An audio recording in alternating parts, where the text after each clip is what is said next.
بسم الله الرحمن الرحيم. السلام عليكم ورحمة الله وبركاته. إن الحمد لله نحمده ونستعينه ونستغفره ونستهديه، والصلاة والسلام على أشرف الأنبياء والمرسلين محمد وآله وصحبه أجمعين، أما بعد.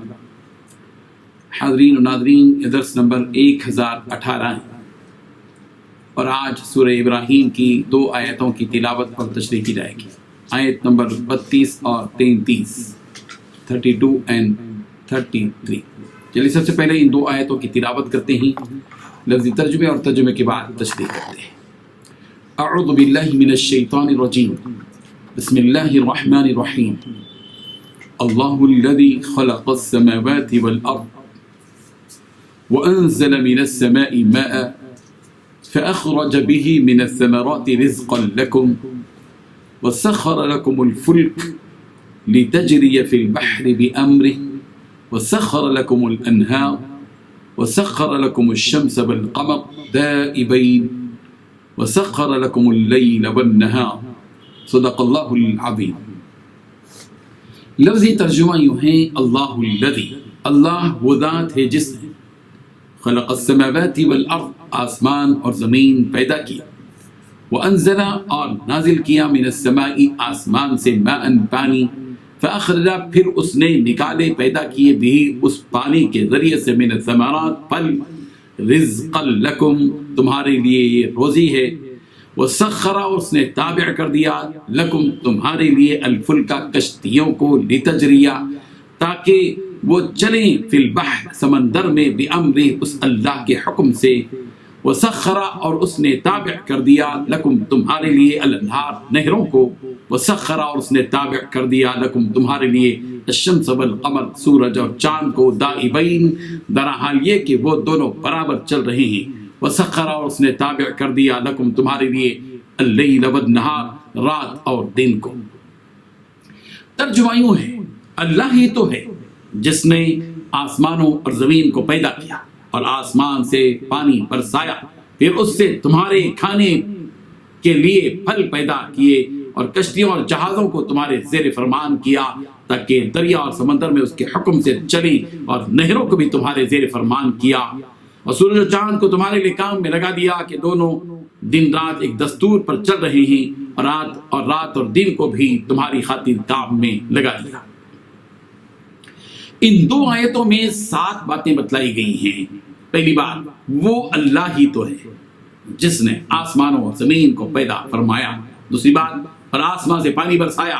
تیسری بات، پھر اس سے تمہارے کھانے کے لیے پھل پیدا کیے۔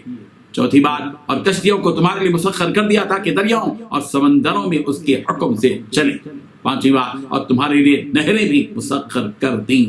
چھٹی بات، اور سورج اور چاند کو تمہارے کام میں لگا دیا کہ دونوں ایک دستور کے مطابق چل رہے ہیں۔ ساتھی بات، اور رات اور دن کو بھی تمہارے کام میں، تمہارے خاطر کام میں لگا دیا۔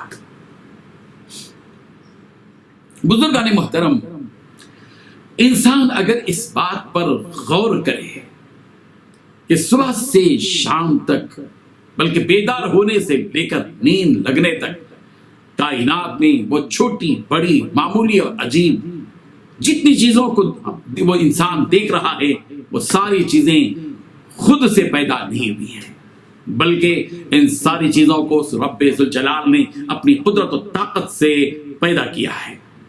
وہ پروردگار جو نہ کبھی تھکتا ہے اور نہ کبھی اس کو نیند اور اونگ آتی ہے، اور نہ ہی وہ ان ساری چیزوں میں سے کسی چیز سے غافل ہے۔ مومن و مسلمان کی خصوصیت یہ ہونی چاہیے کہ وہ کائنات کی ان تمام چیزوں کو دیکھ کر، ان تمام مخلوقات کو دیکھ کر اسے خالق اور مالک یاد آ جائے جس کی وہ عبادت کر رہا ہے۔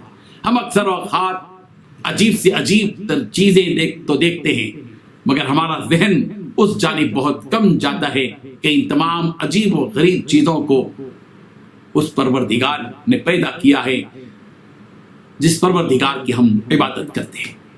جس طرح دھوئیں کو دیکھ کر ہم آگ کا اندازہ فوراً لگا لیتے ہیں، آواز کو سن کر آواز کرنے والے کا پتہ ہم لگا لیتے ہیں، تو پھر زمین و آسمان، چاند و سورج، ستاروں اور سیاروں، سمندروں اور پہاڑوں، جمادات و نباتات، بادل و کڑک، بارش اور چمک، شجر اور حجر، جنگل و بیابان، درندوں اور پرندوں کو دیکھ کر ہمارا ذہن اس رب العالمین کی جانب جانا چاہیے جس نے ان ساری چیزوں کو اپنے فضل اور احسان اور اپنی قدرت اور طاقت سے پیدا کیا۔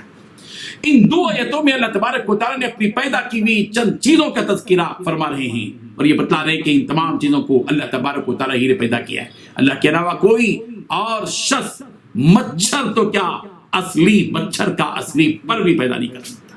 انسان صانع تو بن سکتا ہے کہ ایک چیز کو لے کر، جیسے لکڑی کو لے کر، لوہے کو لے کر، یا پلاسٹک کو لے کر، یا ربر کو لے کر کوئی اور چیز بنا دے، لیکن انسان خالق نہیں بن سکتا۔ وہ خود سے کوئی نہ آسمان بنا سکتا ہے، نہ زمین بنا سکتا ہے، نہ سورج بنا سکتا ہے، نہ چاند بنا سکتا ہے، نہ ستارے اور سیارے بنا سکتا ہے، نہ کوئی ان مخلوقات میں سے کوئی مخلوق پیدا کر سکتا ہے۔ اللہ ہی ہے جس نے ان ساری چیزوں کو پیدا کیا۔ یہاں اللہ تبارک و تعالیٰ سب سے پہلے آسمان و زمین کی پیدائش کا تذکرہ فرما رہے ہیں۔ اللہ الذی خلق السماوات والارض، اللہ ہی ہے جس نے آسمان اور زمین کو پیدا کیا۔ رب ذوالجلال نے اپنی قدرت سے ایک ایسا محفوظ، بلند و بالا اور وسیع و عریض چھت پیدا کیا جس کے نیچے کروڑوں مخلوقات اپنی زندگی بسر کر رہی ہیں، اور اس آسمان کو ستاروں اور سیاروں کے ذریعے خوشنما بنا دیا۔ قرآن مجید کی متعدد آیات میں آسمان و زمین کی پیدائش کا تذکرہ موجود ہے۔ سورہ بقرہ کی آیت نمبر 107 میں بھی فرمایا گیا، الم تعلم ان اللہ لہ ملک السماوات والارض، کیا تجھے اس بات کا علم نہیں کہ زمین اور آسمان کی ملکیت اللہ ہی کے لیے ہے۔ سورہ آل عمران کی آیت نمبر 189 میں کہا گیا، وَلِلَّهِ مُلْكُ السَّمَاوَاتِ وَالْأَرْضِ، آسمان و زمین کی بادشاہی اللہ ہی کے لیے۔ سورہ جاثیہ کی آیت نمبر 22 میں کہا گیا، وَخَلَقَ اللَّهُ السَّمَاوَاتِ وَالْأَرْضَ بِالْحَقِّ، اور آسمان و زمین کو اللہ تبارک و تعالیٰ نے بہت ہی عدل کے ساتھ پیدا کیا ہے۔ سورۃ النازعات کی آیات نمبر 28، 29 اور 30، 28، 29 اور 30 میں اللہ تبارک و تعالیٰ نے یوں فرمایا، رَفَعَ سَمْكَهَا فَسَوَّاهَا وَأَغْطَشَ لَيْلَهَا وَأَخْرَجَ ضُحَاهَا وَالْأَرْضَ بَعْدَ ذَلِكَ دَحَاهَا، آسمان کی بلندی اونچی کی، پھر اسے ٹھیک ٹھاک کر دیا، اس کی رات کو تاریک بنا دیا اور اس کے دن کو روشن بنا دیا، اور اس کے بعد زمین کو ہموار بچھا دیا۔ آسمان و زمین کی پیدائش کے بعد آسمان سے پانی برسائے جانے کا تذکرہ فرمایا کہ ان بادلوں سے پانی برسا کر رب ذوالجلال نے مردہ زمین کو زندہ کر دیا، اور اس کے ذریعے سے مختلف قسم کی کھیتیاں اور متعدد قسم کے باغات کا وجود بخشا، تاکہ ان کھیتیوں اور باغات سے مختلف قسم کے اناج، ترکاریاں، میوے، پھل اور پھول میسر۔ سورہ طٰہٰ کی آیت نمبر 53 میں کہا گیا، وَأَنزَلَ مِنَ السَّمَاءِ مَاءً فَأَخْرَجْنَا بِهِ أَزْوَاجًا مِّن نَبَاتٍ شَتَّىٰ، کہ اللہ تبارک و تعالیٰ نے آسمان سے پانی برسایا، پھر ہم نے اس پانی سے مختلف قسم کی نباتات کو پیدا کیا۔ اللہ تبارک و تعالیٰ نے اس کے بعد اپنی اس نعمت کا بھی تذکرہ کیا جس کے ذریعے انسان ایک علاقے سے دوسرے علاقے کی طرف منتقل ہوتا ہے، ایک ملک سے دوسرے ملک کی طرف سفر کرتا ہے، اور مختلف قسم کی چیزیں بھی منتقل کرتا ہے۔ یعنی اللہ تبارک و تعالیٰ نے ہم انسانوں کی سہولت کے لیے ان کشتیوں کو مسخر کر دیا، وسخر لکم الفلک لتجری فی البحر بامری، یعنی اللہ تبارک و تعالیٰ نے یہ ساری نعمتیں ہم سب کو عطا فرمائی۔ اللہ تبارک و تعالیٰ نے انسان کے دل و دماغ میں اتنی صلاحیت عطا کی کہ اس نے ایسی کشتیاں بنا دی کہ یہ کشتیاں سمندروں کو کاٹتی ہوئی ایک شہر سے دوسرے شہر پہنچ جاتی ہیں۔ اللہ کے حکم سے اس قدر وزنی کشتیاں سمندروں کی سطح پر سے گزرتی ہیں، یہ بھی اللہ تبارک و تعالیٰ کی قدرت کا کرشمہ ہے اور اس کی بڑی نعمت ہے۔ اللہ تبارک و تعالیٰ نے اس نعمت کا بھی اظہار فرمایا کہ وَسَخَّرَ لَكُمُ الْأَنْهَارَ، اس رب ذوالجلال نے تمہارے لیے نہروں کو مسخر کر دیا، جن نہروں سے لوگ پانی پیتے بھی ہیں اور کھیتیوں اور باغات کو سیراب بھی کرتے ہیں اور اپنے جانوروں کو بھی پلاتے ہیں۔ اور سورج و چاند کے بارے میں فرمایا وَسَخَّرَ لَكُمُ الشَّمْسَ وَالْقَمَرَ دَائِبَيْنِ، کہ تمہارے لیے تمہارے پروردگار نے سورج اور چاند کو مسخر کر دیا، وہ دونوں برابر حرکت میں ہیں، ان دونوں کی حرکت رکتی نہیں، وہ رب ذوالجلال کے دیے ہوئے نظام کے مطابق چل رہے ہیں۔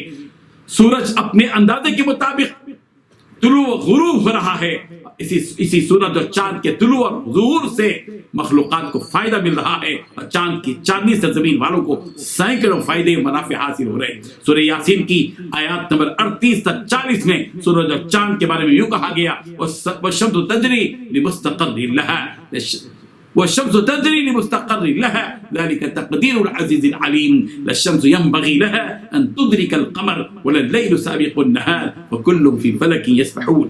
اللہ تبارک و تعالیٰ فرما رہے ہیں کہ اس نے تم کو وہ سب کچھ دیا جو تم نے اس سے مانگا، وآتاكم من كل ما سألتموه، اور اتنا دیا کہ اس کی دی ہوئی نعمتوں کو شمار کرنے اور گننے کی طاقت نہیں انسان کے اندر نہیں ہے۔ تم اس کی نعمتوں کو گنتے گنتے تھک ہار جاؤ گے۔ انسان کی کمزوری ہے کہ وہ بڑا بے انصاف اور ناشکر ہے۔ مومن بندوں کو چاہیے کہ وہ انصاف سے کام لیں اور اپنے رب کی عبادت کریں اور اس کی نعمتوں کی شکر گزاری کریں۔ اللہ تبارک و تعالی ہم سب کو اس کا شکر گزار اور فرما بردار بندہ بنا دے۔ وآخر دعوانا ان الحمد للہ رب العالمین۔